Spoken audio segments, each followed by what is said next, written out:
โอ้โหบรรยากาศทั่วโลดยามแรกทุกคนช่วงนี้เริ่มหนาวแล้วเนาะเริ่มหนาวแล้วเอาวันนี้สิพาขึ้นไปลินทั่วโลดนี่แหละยามแรงๆไปแล่นลินทั้งนั้นตรงนั้นช่วงนี้นอนบ่หลับ ไปแล่นออกกำลังกายก่อนขึ้นผู้ก่อนมาดิมันจะได้วันเสาร์เด้อวันนี้เด้อเสาร์กันยา2025โอ้เอ้ยอากาศดีเนาะวันนี้เนาะอากาศดีอากาศดี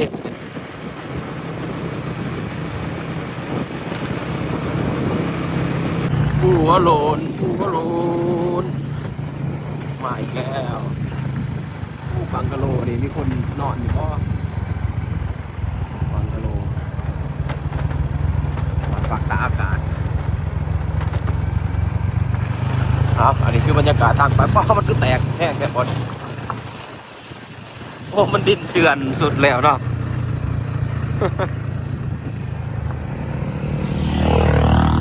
ผักสูดสบายได้บ่สบายได้บ่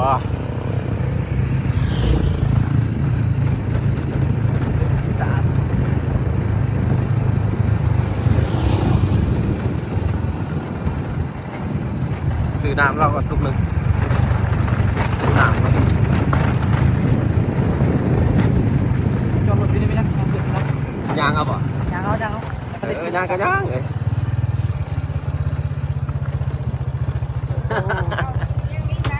ยางเล่นเลยสิจอดรถไว้นี่แหละจอดคุณบ่ยังไม่มาตันเพิ่นบ่บุล็อกก็ได้บุล็อกเข้าก็ได้ออกกำลังกายไปขาลงมาจากซื้อเนาะน้ำขาลงมาเอาถือได้สิเอาน้ำตุกหนึ่งคนแหละเอาน้ำตุกหนึ่ง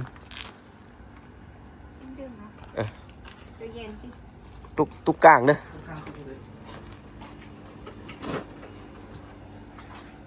โอ้มื้อนี้อากาศดีทุกคนเลยเดี๋ยวเขาสิย่างขึ้นเนาะถึงบ่ตุกเดียวนะกินน้ำกันก็ได้นะโอ้บุได้โพนะผมเห็นกูเดียวตุกหนึ่งนี่เอาซองก็ซองซองวะเบิดเท่านั้นแหละอ่ะนะอันนี้มันอันนี้ได้ทุกคนบ่อนี้เพิ่นเฮ็ดอีหยังก็น้องปลาเนาะคักเด้บ่อนี้น้องปลาเดี๋ยวเฮาก็สิกับทีมงานสิพากันย่างเอาย่างขึ้นเทิงเอาว่าถืออันเดียวก็พอเมื่อยเลยนักเลยถือเหมือนกันสุดยอดนักท่องเที่ยววันเสาร์วันนี้เขาจะเอามาลินลายโอ้ไปอย่าหาวโอ้คักเติบเลยเนาะเขาเรียงเติมอยู่เด้จบจริงยางไปตามทางเนาะทางคนจีนเนาะหรือว่าจะไปทางหลัดบ่โอ้บนนี้เห็นห้องน้ำใหม่ห้องน้ำใหม่ไปทุกคนเดี๋ยวเอายางกินผู้ก่อนสูงสัน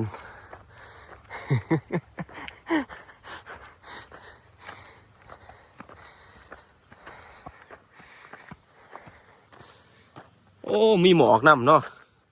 ยามแรงๆนี่นะมันสิตกแท้นี่ว้าออกไปหอมมาได้แล้วฝนตกเลยมาเอาได้ฝนตกตลอดเนาะมาผู้โหลดนี่บ่ต้องแลนก็ได้ย่างเอาก็ได้เรือออกซ้ำกันกับพาแลนไปทำเจ้านุ่งคือกันนี่ยังหูซึกอันนี้ซ้อมย่างเด้เพื่อได้ขึ้นผู้เบี้ยอีกหอบสองได้จะเจอไปเสียหลักเสียตามหมดเด้ตะกี้ฮันตะกี้มาทางนี่เลยอันนั้นคามมันน้ำอันน่ะ ทางผู้โดนตะกี้มาทางนี้เด้อย่างหรอแต่มันแล้วมันสิมีใหม่มันมีใหม่อยู่อย่างนัดมาทางไหนอ๋อเส้นทางอันแสนยาวไกล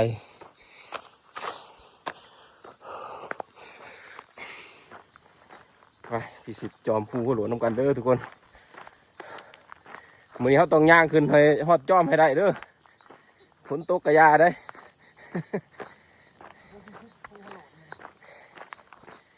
ย่างเอาคักกว่าทุกคนเลยมันได้ผิวบรรยากาศดี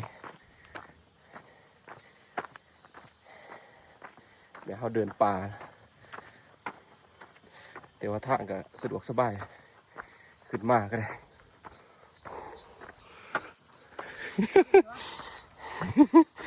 แล้วไอ้บอกให้เอารถจักรมาเด้อจากย่างเด้อ ต้องเอาเหือต้องเอาเหือ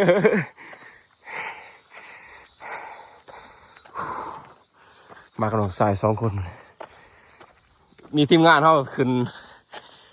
อันนั้นฟ้านิ่งเย่น้องกันแต่เขาจับไปก่อนแล้วเขาจับแลนมากถูกเดี๋ยวเขาบอลแลนเขาขี่รถจักรเอา หัวหูเนาะอันน่ะเวลาปีนผู้นั้นเหนื่อยสันใดยางลงมาแล้วนี่สิยางเมื่อยอีกเขาต้องจอดรถเป้าไว้ยุ่นรถบุฟเฟ่วินขึ้นบ่ได้เด้อไหน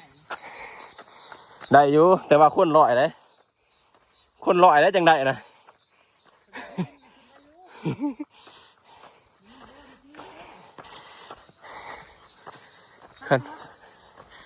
ขันคนเก่งเนี่ยได้อยู่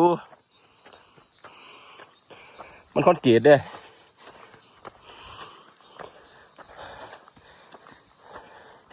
โอ้บุกกะขึ้นมาแท้เจ้าของขับรถบุกแข็งเนี่ยบุกกะมาแท้ ขนาดเอารถจักรขึ้นมันเสียวเลยนี่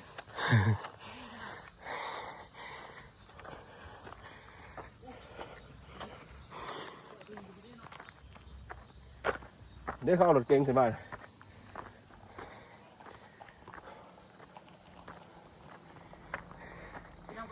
มาส่งเจ้าไว้ซ้ำนี่ล่ะ กินน้ำแล้วมาพี่มาอาชิตื้อเองตัวนึง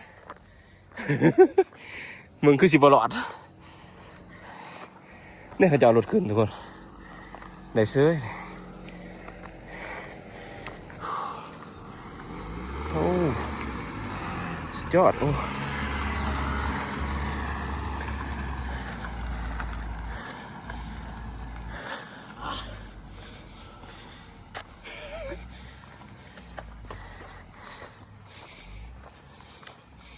รถไฟฟ้าป่ะคุณตีน้ำมันเนาะ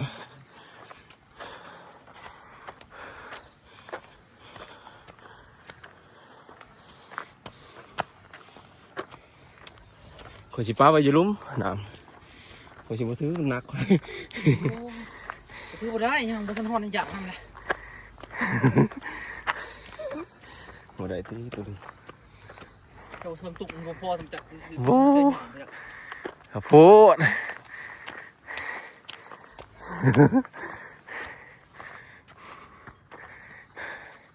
แต่จริงเขาอย่างรับเชือนก็ได้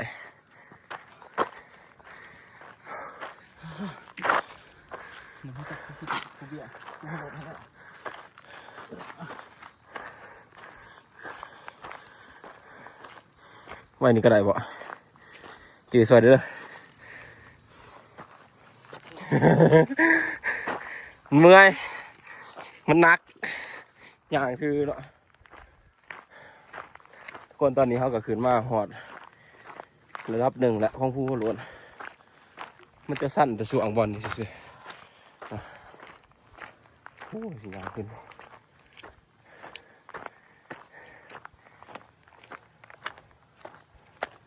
ตะกี้ถากร้ายขนาดได้ผู้ล้วนแต่คราวปี2022ใหม่ไม่ค่อยเห็นถาก23ไม่ค่อยมีเลยตะกี้โน้มาอย่างถากจับเต็มตีนเลยแหละลายแท้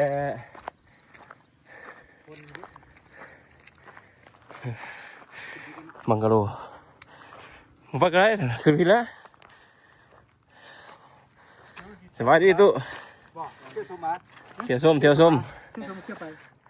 ขึ้นทัวร์นี่บ่นอนได้ละ บ่นอนบ่นอนเด้อขึ้นนี่บ่สั้นได้บ่เนี่ย สิหลอกมันขึ้น ฝนมาลายเลยมันต้นแท้จริงเท้ายางขึ้นทางนี้ก็ได้เนาะแต่ว่าสียางไปทางนี้ผมอยากเอาโหดลายจะได้มันสิเมื่อย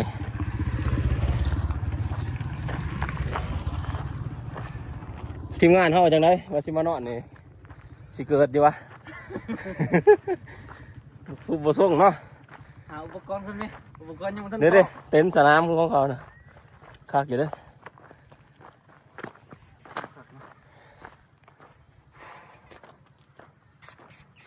ขึ้นเครื่องเลย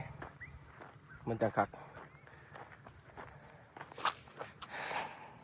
โอ้คุณหลับคุณจอมพี่เลยได้เนาะ เมื่อย ไปทางนี้ละ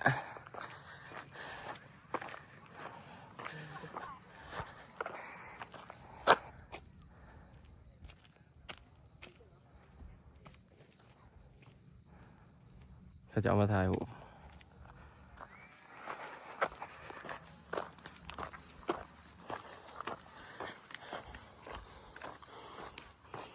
มาส่งเจ้าไว้สำนี่ละ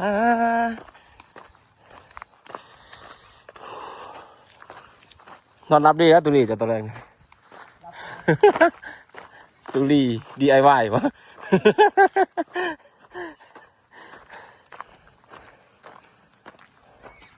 โอ้บอลน่ะมีอันนั้นเลยมีอุนสานำ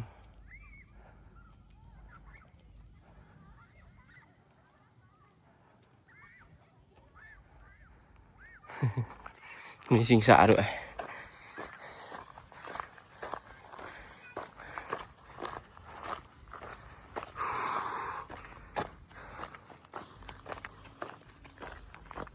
โอ้เขาจะมานอนกลางเต็นท์เลยเนาะคักอยู่ป่ะคักแน่นอนบอลเขานอนหันเนาะ ทีมงานทำไปเซล โอ้ยอยู่เทิงคนละพอกันอยู่เทิงคนละเพื่อเขาจักมาหอดก่อนเท่าหรือบ่เขาจะยังแลนมาอยู่ฮะ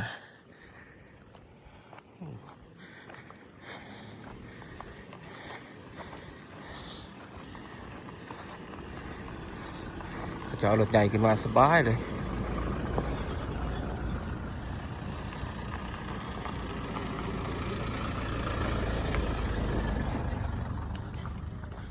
เฮ้ยมีผู้สาวอีกถ่ายผู้สาวเลยโอ้คมกิบเลย นี่แหละทุกคนเลยสาเหตุที่ว่าจากมาเล่นผู้คนโอนก็ได้ก็ย้อนสิ่งนี้แหละ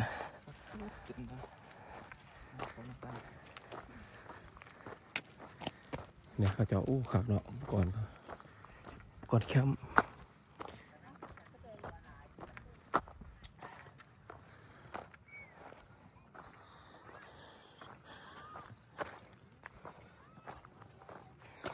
โอ้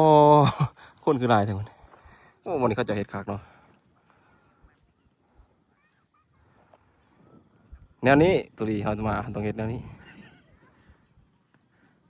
โอ้บรรยากาศได้นี่กลางโต๊ะแคมปิ้งเด้ปิ้งชิ้นพันดอกเบียร์เย็นจากน้ำ เขาลืมซื้อเบียร์เนาะ ฉันกระสดมันเอาชิ้นดาดขึ้นมาปิ้งสดนอนกินแก้วกับเบียร์โอ้สุดยอดเลย โอ้อากาศดีทุกคนอากาศดีมีแสงแดดโอ้สาว โอ้ตัวขันยางกันชันพูตัวนั้นเนาะ ท่านนั้นได้เป่าไม้เหรอ ไปเลยโบ้บ่ทันได้ขึ้นบ่เชื่อ ยังเหรอ แต่แค่นี้แหละขึ้นมาสุดก่อน ใช่เบิ้งคือสิซูมเบิ้งทีมงานก่อนมีไฟเนี่ยโมเมนต์บักซีนี่ แม่นนะ โมเมนต์เฮ้ยยังมันทันมานี่ประจักษ์นี่นั่งอยู่นี่นะ แม่นบ่สิมาตุกเลยได้นี่ปานนั้นยังบ่จะถือขึ้นมาอยู่ ไอ้ทากินวันเดียว ขาลงไปกับคนละครึ่งเด้อ โอ้วิวงามเลยเว้ย คักสุดปะเป้าหมายมีไว้พุ่งชน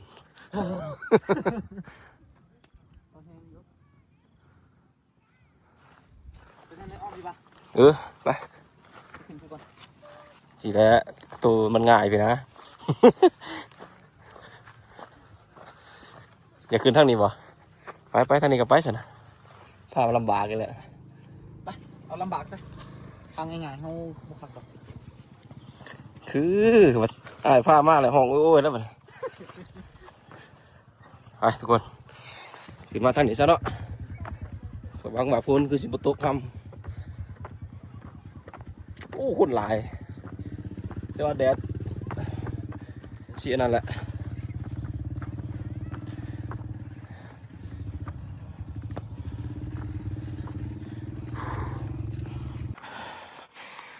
ทุกคนเลยยาง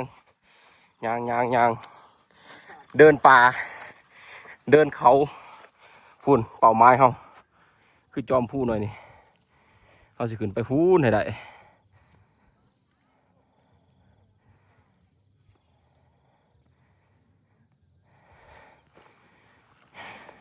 ซูมเบิ่งว่ามีคนหูจักบ่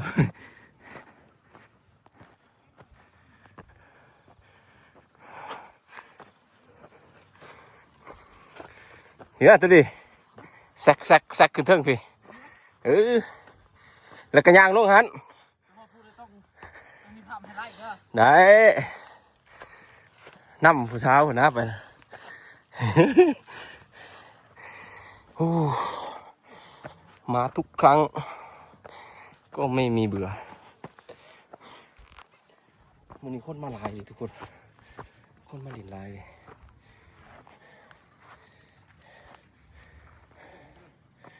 เอานี่บ่มาแต่ทุกคนทวิตว่าสิขึ้นไปท่านน่ะมันสั้นแห้งเลยเอามาทางนี้ก่อนซะ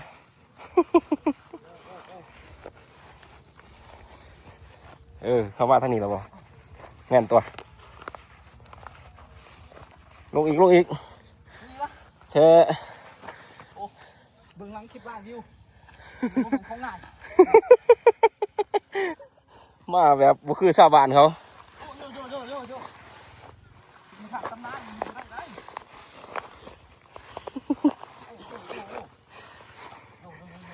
โอ้คักอยู่ได้คอนเทนต์อยู่ได้นี่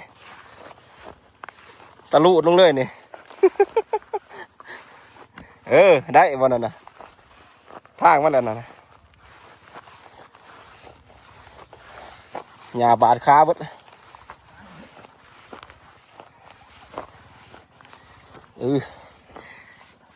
บาดีได้แล้วบาดีฮะทางนี้แหละทางเขาหญ้ามากันพื้นเด็กเปียกเนาะ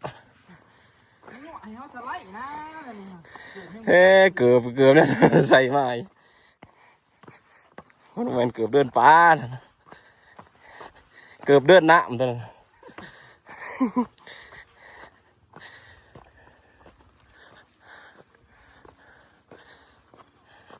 ทางนี้คอยพามานี่ปลอดภัยที่สุดเลย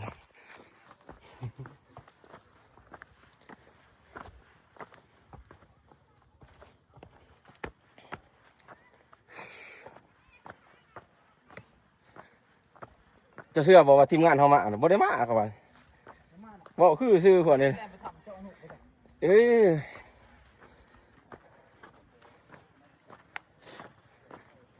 ตะเวนสิตกดินมันจะได้ตกหนึ่งประเทศนะครับ โอ้เบิดละกินน้ำลายกับเมื่อยเนาะให้ย่างบ่ออกกันเนาะกินพวกมาแหงคอ ไปทุกคนเดี๋ยวให้พอกันอยู่จอมผูเลยเนาะนี่มีผู้สาววันย้อนนี้เรากันยางกันไปตืดจุ๊บจอมผูเลย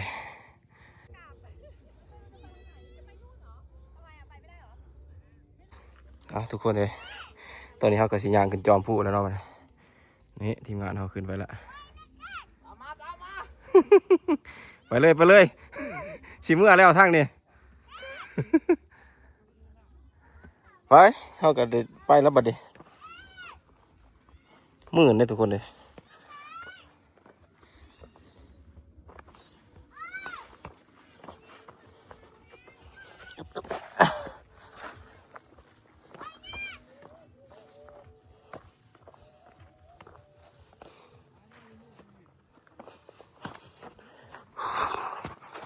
พอกันอยู่เทิงเลยบอกทุกคนมันเมื่อยแห้งเลย มันสั้นนะ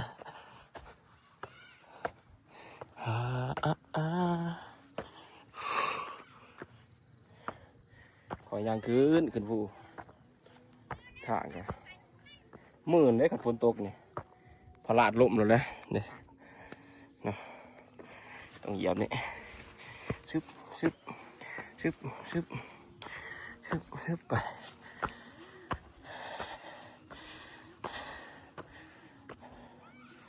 คนเต็มผู้ได้ไหมโอ้คนผู้ใดเป็นความดันนี่แนะนำบ่อยากให้มาเลยว่าเอาดีนี่ เมื่อยเนาะผู้มันสูง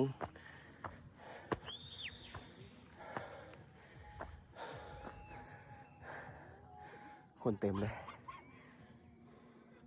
ตัวเป็นตัวดินละไปทุกคนเลยเดี๋ยวพอกันอยู่เทิงหมดละ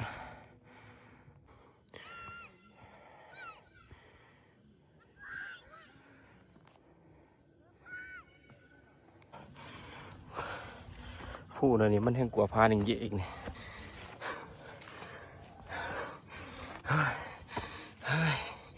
เหนื่อยจริงๆที่สุดก็มาถึงแล้ว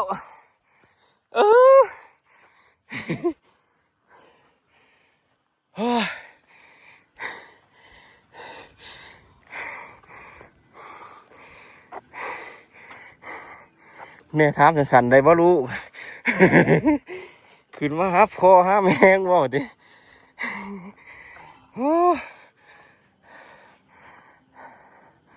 บรรยากาศสวยงามเลยทุกคน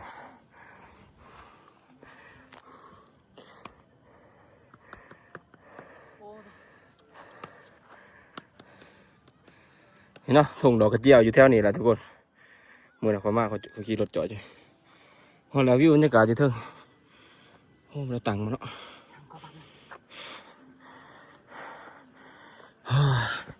เมื่อยดิเมื่อยจริงจุดนี้เขาสามารถแนมเห็นตัวเมืองได้เลย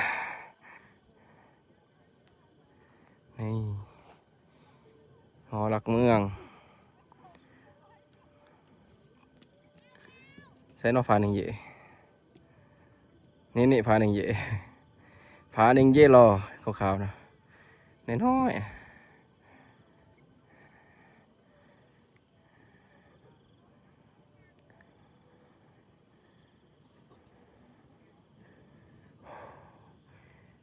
มีว่าคนขึ้นมาลำเขาเนี่ยเมื่อวันน้ำ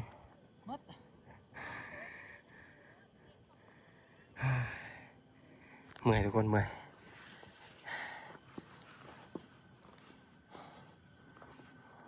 ขึ้นมาแล้วก็คิดว่าตอนลงเมื่อยอีก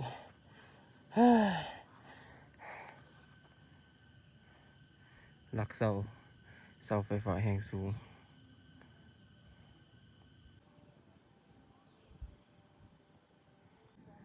ยังว่าให้เจ้าขี่ขึ้นมา บนย่อมบ่ฟัง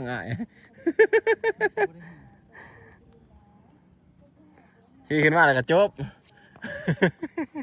มักย่างเด้มักลำบากเด้แต่ไหน ทุกคนเห็นทางไปบ้านอ่าววะนี่ทางไปบ้านอ่าวเนาะตามพี่สัตว์มาพี่เลยเด้นี่เส้นทางนี่เส้นทางเนาะเส้นทางบ้านอ่าวสัตว์ขึ้นไปเลยโอ้เห็นน้ำตกอีกวันนี้